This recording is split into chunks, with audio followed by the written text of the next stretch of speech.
Fridge का पानी। गर्मी शुरू हो चुकी। आज बर्फ का ठंडा पानी पिएंगे। माँ ने मुझे 2 रुपए देते हुए कहा।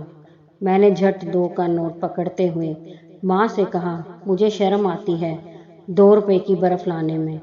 दुकानदार हमेशा चिक चिक करता है, कहता है 5 रुपए की बर्फ है, फिर भी मुझे दे देता है, यह कहकर कि अगली बार से 5 रुपए लाना।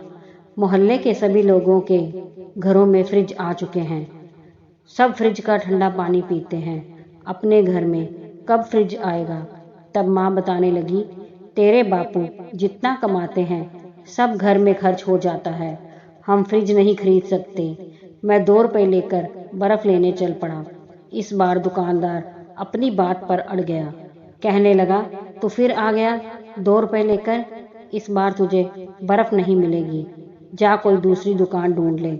उस दिन मैंने सारी मार्केट छान मारी, मगर 2 रुपए की बर्फ कहीं ना मिली।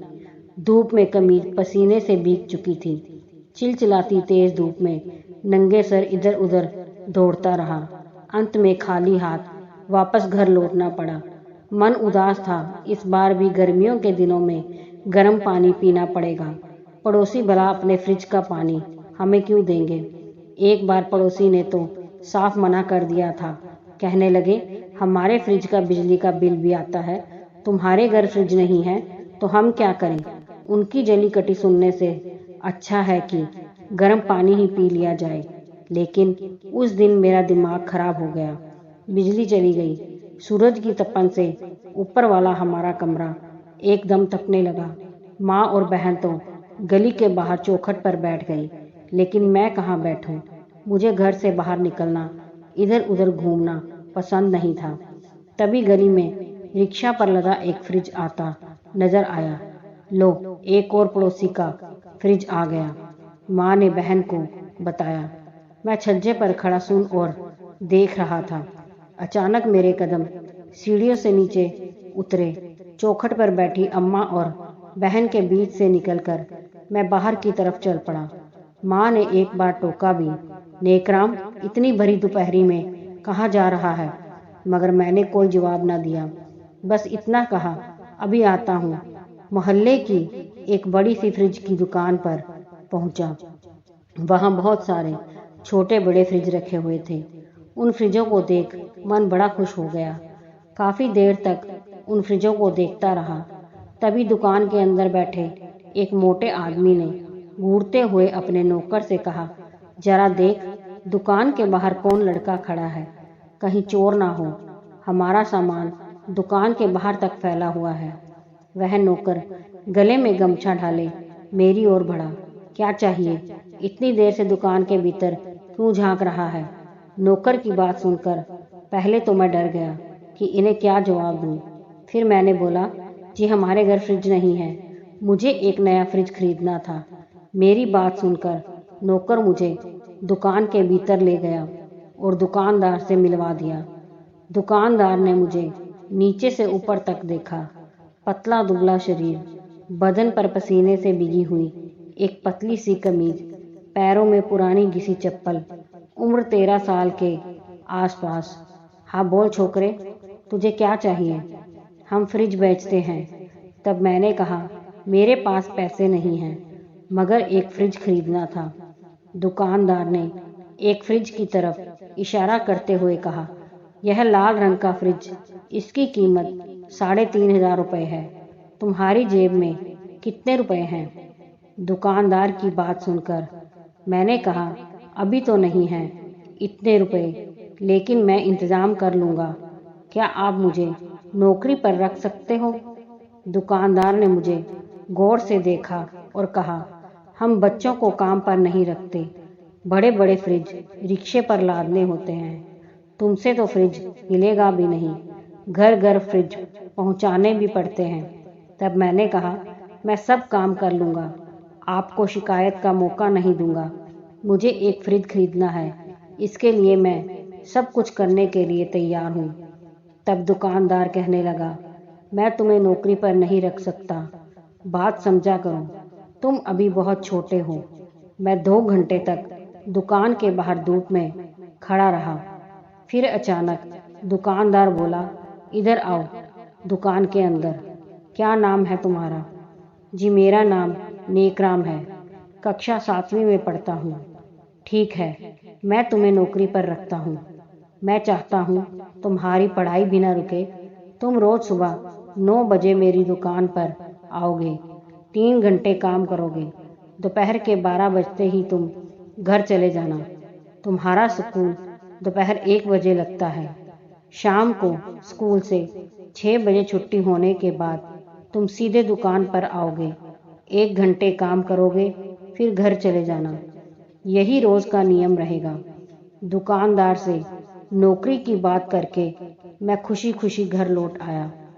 1 महीने बाद नेकराम, शाम के 7 बज चुके हैं। मैं देख रही हूँ तू रोज स्कूल से लेट आता है। स्कूल से छुट्टी तो शाम 6 बजे हो जाती है। फिर तू 1 घंटे कहाँ गायब रहता है और सुबह भी घर से गायब रहता है। कहीं आवारा लड़कों के साथ तो नहीं घूमने लगा? माँ ने डांटते हुए कहा। मेरी खामोशी देखकर बहन बोल पड़ी। पहले तो नेकराम घर में ही रहता था, अब 1 महीने से बाहर ही घूमता रहता है। बड़े भाई ने भी मौका ना छोड़ा। अब नेकराम को कमरे में कैद करके रखना पड़ेगा, तभी नेकराम सुधरेगा। अगले दिन सुबह आँख खुली तो घड़ी में 8 बज चुके थे। कमरे में मैं अकेला था। दरवाज़ा बाहर से बंद था। मैंने दरवाज़ा हिलाया मगर ना खुला। दीवार पर एक छोटी खिड़की थी जो पड़ोसी की छत की तरफ खुलती थी। मैंने एक स्टूल की मदद से खिड़की को खोला और पड़ोसी की छत पर कूद गया। लेकिन अब पड़ोसी की छत से नीचे कैसे उतरूं, क्योंकि पड़ोसी की सीढ़ियां तो कमरे के भीतर हैं। भगवान का नाम लेकर मैं सीढ़ियों से नीचे उतर आया। कमला आंटी रसोई घर में कुछ पका रही थी। उनका 7 महीने का बेटा हर्ष पालने में झूल रहा था। मैं दबे पांव आहिस्ता आहिस्ता आंटी के कमरे से बाहर गली में आ गया। मौका अच्छा था, किसी ने देखा नहीं। मैं दौड़कर दुकान पर पहुंच गया। फिर रोज की तरह 12 बजे घर वापस लौट आया तो कमला आंटी दरवाजे पर ही बैठी थी। गली में माँ दूसरी पड़ोसन से बातें कर रही थी। मुझे देखते ही मेरा कान पकड़ते हुए बोली, सुबह मैंने जब ताला खोला तो तू वहाँ कमरे में नहीं था। अब आ रहा है मौज मस्ती करके। आज तेरी चमड़ी उधेड़ दूंगी। गली में पीटते हुए मुझे कमरे में ले गई। भाई दौड़कर रस्सी ले आया। बहन ने मेरे दोनों हाथ पैर बांध दिए। अब तू कहीं नहीं भाग सकेगा। तभी एक मिस्त्री 2-4 ईंटें, सीमत, हथौड़ी, वसूली लेकर आया और जिस खिड़की से मैं भागा था वह खिड़की उसने बंद कर दी। शायद लगता है घर के लोगों को पता चल गया होगा कि मैं खिड़की से भागा हूँ, क्योंकि स्टूल तो खिड़की के नीचे ही रह गया था और खिड़की भी खुली रह गई थी। उस दिन माँ ने मुझे खाना खिलाया मगर मेरे हाथ पैर ना खोले और कहा, नेकराम तू सच सच बता कहाँ जाता है। मगर मैं चुप रहा। उस दिन माँ ने मेरी शिकायत शाम को पिताजी से लगा दी। पिताजी ने एक मोटे डंडे से तबीयत से मुझे कूटा। जिस्म पूरा लाल हो गया। पड़ोसियों ने आकर मुझे बचाया। तब पिता बोले, आप लोग नहीं जानते, नेकराम घर से बाहर घूमने लगा है। आज इसकी दोनों टांगें तोड़ दूंगा ताकि यह भाग ना सके। तभी गली से एक व्यक्ति दरवाजा खटखटाता हुआ बोला, नेकराम का यही घर है।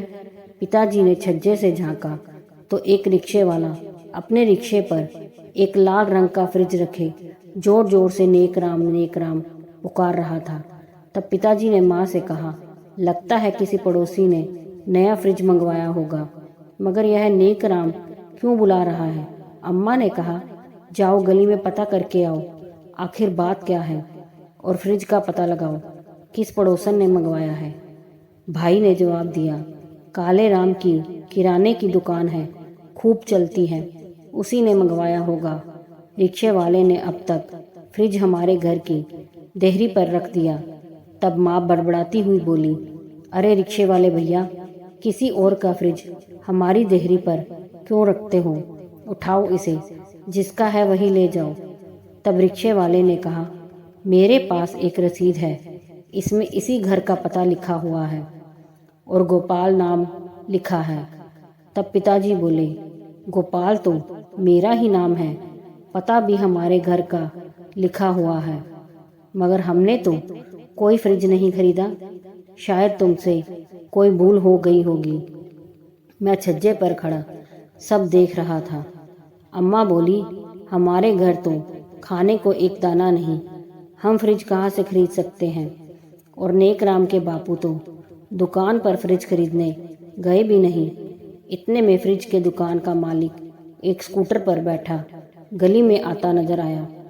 हमारे घर के बाहर स्कूटर रोक दिया और कहा, नेकराम ने पेमेंट कर दी है, यह फ्रिज अब आप लोगों का है।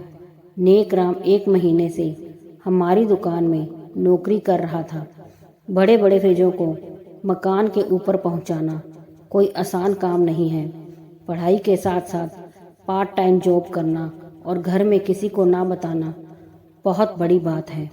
नेकराम ने ही मुझसे कहा था कि घर में मेरी नौकरी की बात का जिक्र किसी से ना करना, वरना मेरी माँ को दुख होगा और माँ मुझे नौकरी नहीं करने देगी।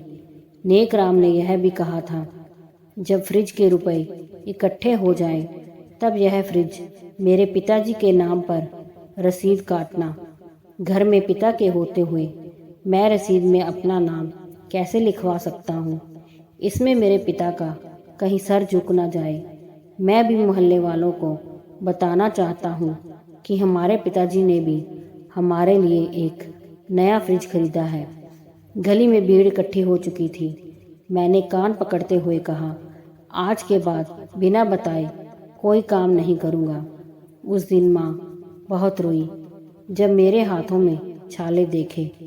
बहन भाई के आंसू थम नहीं रहे थे। पिताजी ने मुझे सीने से लगा लिया। दोस्तों, अगर कहानी पसंद आई हो तो लाइक, सब्सक्राइब, शेयर ज़रूर कीजिए।